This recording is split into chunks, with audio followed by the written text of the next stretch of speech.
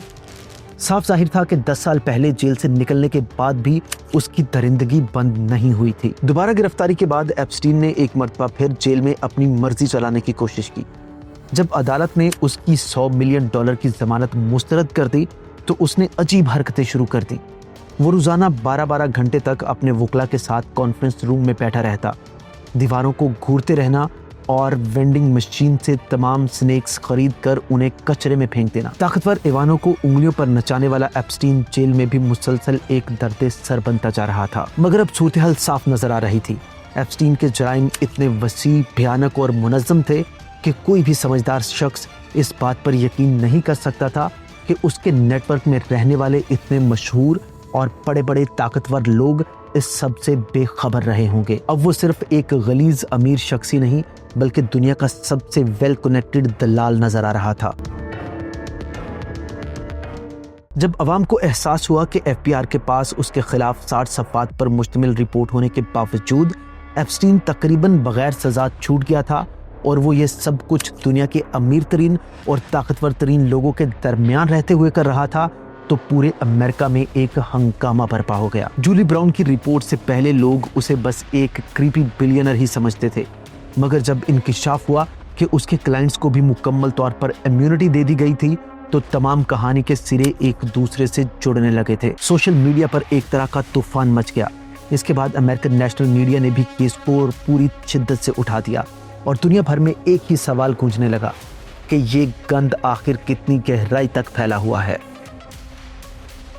گیزلین Maxwell, جو Epstein کی بظاہر نارمل رومانوی پارٹنر سمجھی جاتی تھی، دراصل وہ اس کی سب سے بڑی ریکروٹر اور اس بھیانک جرم کی آرکیٹیکٹ تھی۔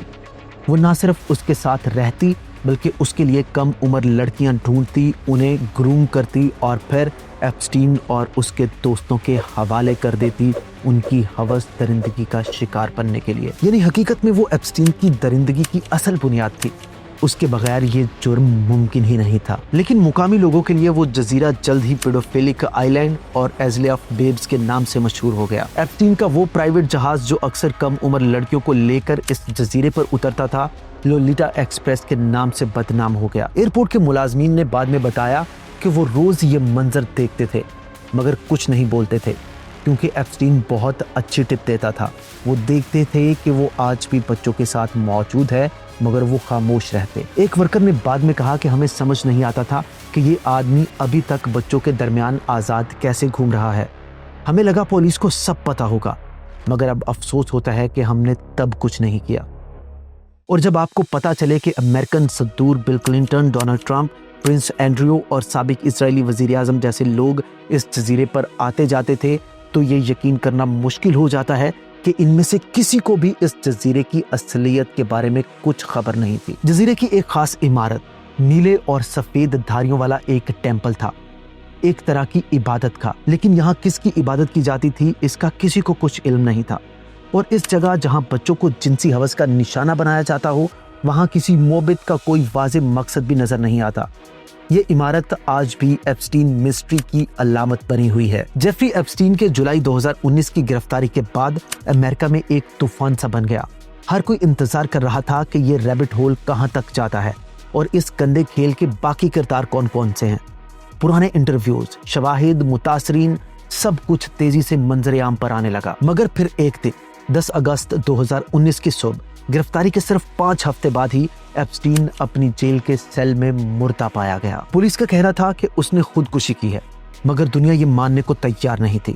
سرکاری وضاحت مضحکہ خیز لگ رہی تھی، کیونکہ سرکاری کہانی کے مطابق اس وقت جیل کے گارڈ سو گئے تھے اور عین اسی لمحے CCTV کیمرے بھی خراب ہو گئے تھے۔ وقت گزرنے کے ساتھ اس کی موت کے حقائق سے متعلق کئی دعوے سامنے آئے، مگر ایک جملہ ایپسٹین ڈیڈنٹ کل ہمسیلف عوامی بے اعتمادی کی عالمی علامت بن گیا۔ یہ نعرہ دیواروں پر لکھا گیا، ٹی شرٹس پر پرنٹ ہوا، حتیٰ کہ سیاستدانوں نے بھی اسے ٹویٹ کیا، اور آج یہ محض ایک فکرہ نہیں رہا بلکہ ایک احساس بن گیا ہے۔ احساس اس بات کا کہ ہم عوام سے ہم سے جھوٹ بولا جاتا ہے اور طاقتور لوگ ہمیشہ بچ نکلتے ہیں۔ اگرچہ ایپسٹین مر گیا مگر اس کے گرد موجود تمام طاقتور چہرے ابھی تک زندہ اور آزاد ہیں۔ درندگی کے اس نیٹ ورک کو انتہائی مہارت کے ساتھ کوریوگراف کیا گیا تھا۔